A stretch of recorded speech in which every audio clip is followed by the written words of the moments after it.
Gaius Julius Caesar was probably feeling pretty good about himself. After many years of near constant warfare in the territory known as Gaul, today's modern France, he had returned to Rome a hero.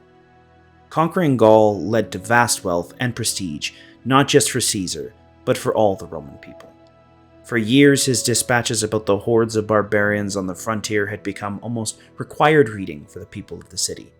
Caesar had bragged that he had killed 1 million Gauls in the conquest, and put just as many into slavery. So it must have come as quite a shock when Gaul rose up in violent revolt, in a last-ditch effort to toss off the chains of conquest before they became sealed forever. So desperate were they, in fact, that the Gauls did something they had never before done up to this point. They put aside their differences and united together under a common leader. Caesar had long taken advantage of their division to defeat them, tribe by tribe.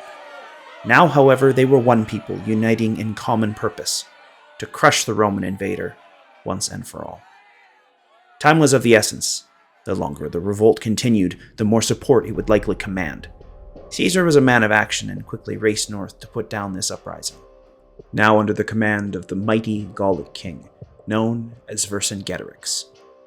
As it can be imagined, fighting did not go quickly, nor as easily as Caesar had hoped, forcing him to regroup and begin to amass an army strong enough to put down the valiant Gaul and their ferocious fight for freedom.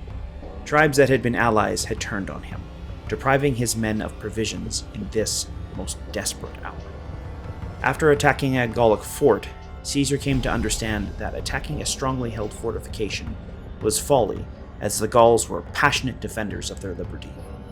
Falling back, he eventually fought a battle against Vercingetorix, routing his cavalry and forcing the Gallic king to withdraw. The Gauls still outnumbered the Romans, and more importantly, they had more food, and they were fighting within their own countryside. Their army was confident, even with this minor setback. Vercingetorix fell back to the fortified hill fort at Alesia. Knowing full well his superior numbers and strongly fortified position made it nearly impossible for Caesar to stay and fight so deep inside of enemy territory. Here is where the mighty Gallic king made a deadly miscalculation. He was not fighting against any Roman commander. He was fighting against one of the greatest military minds in human history. Caesar's genius was in taking an enemy's advantages and turning them to a disadvantage. He knew how to steal away his enemy's strength, turning it into his own. He elected to remain, to surround and lay siege to the Gauls. This was an insane strategy, one that spit in the face of traditional doctrine and common sense. He was going to surround an enemy fortress, sitting high above on a hillside, in which the Gauls outnumbered him and possessed more food and supplies. Vercingetorix was only too happy to allow Caesar to commit this huge error in his mind.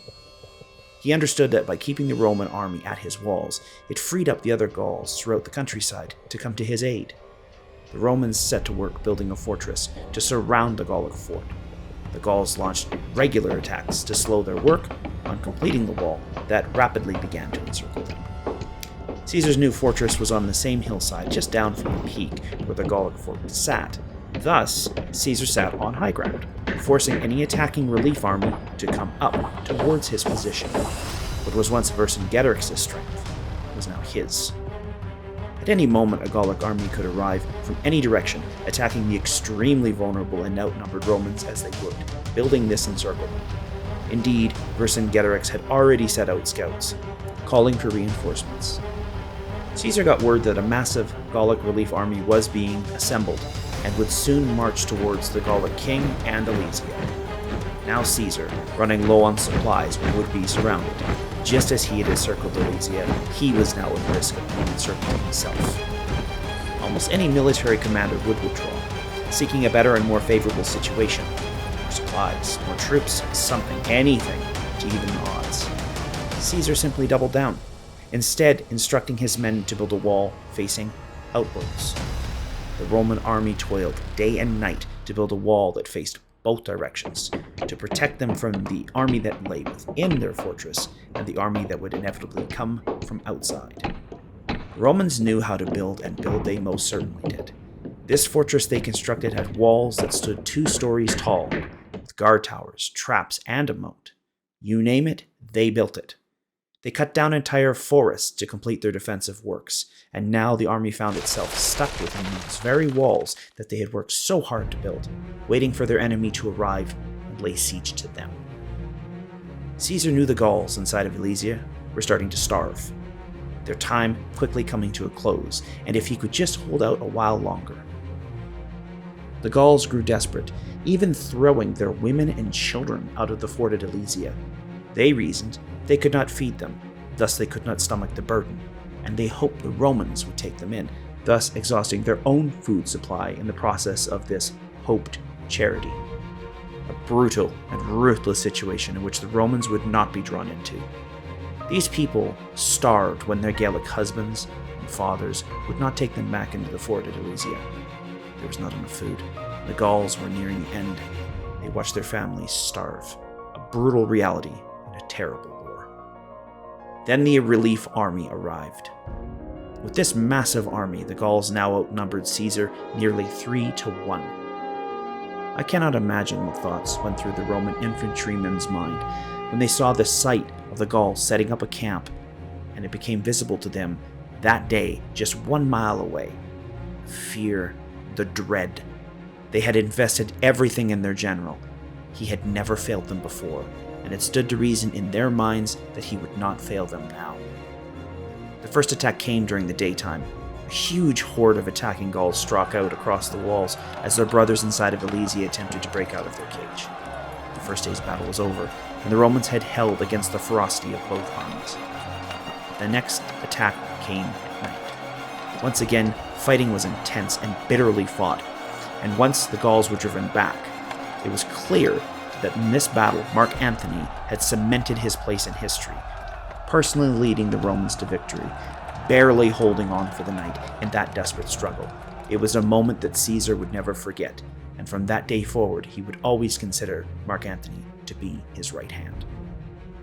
It was then that the Gauls discovered a weakness in the Roman defense, an area of the walls much more vulnerable to attack.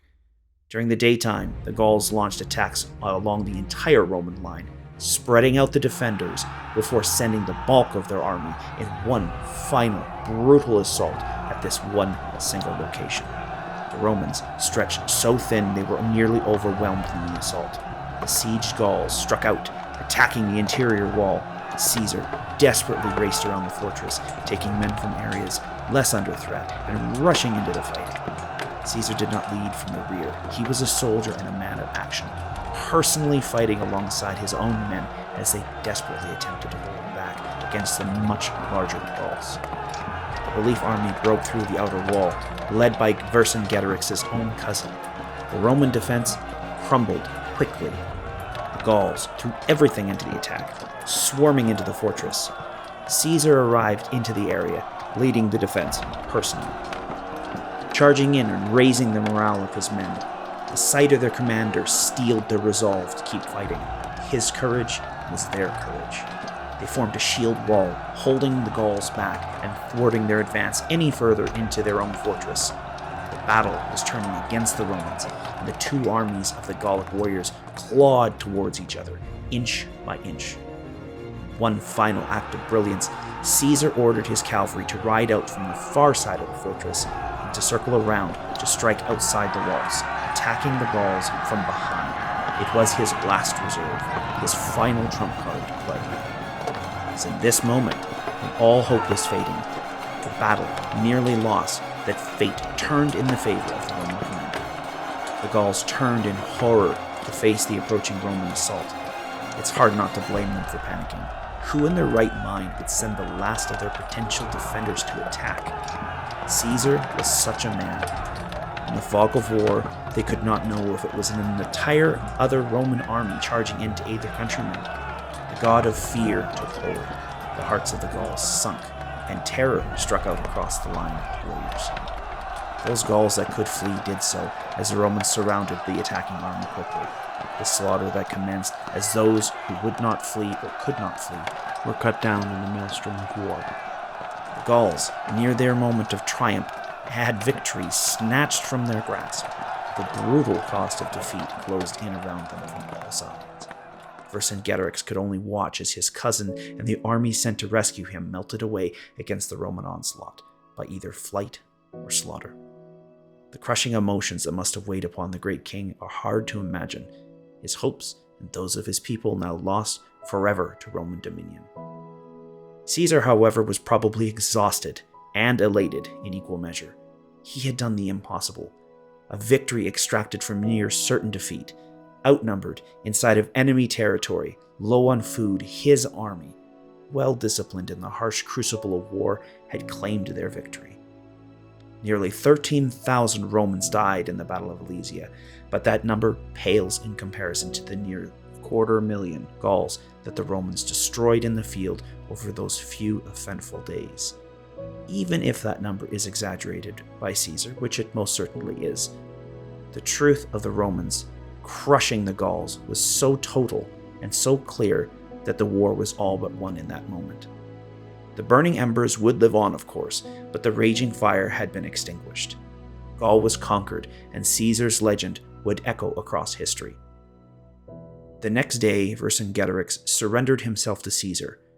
He would spend the next 6 years in prison until he was finally dragged out of his cell, marched in one of Caesar's many triumphs, and then ceremonially strangled in front of the howling crowd, his homeland now dominated by the Romans and the Republic, which would one day become an empire for the next 500 years.